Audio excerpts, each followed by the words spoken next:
रावण ने हनुमान की पूंछ में आग लगाई, लेकिन वही आग पूरी लंका के विनाश का कारण बन गई।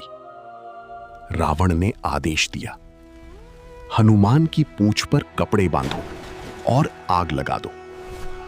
लेकिन किसी को पता नहीं था, हनुमान अपनी पूंछ को लगातार बढ़ाते जा रहे थे। लंका का सारा कपड़ा और तेल खत्म हो गया। जैसे ही आग लगी, हनुमान ने अपना विशाल रूप धारण किया और पूरी स्वर्ण लंका आग की लपटों में बदल गई। जो अपमान समझा गया, वही रावण के विनाश की शुरुआत बन गया।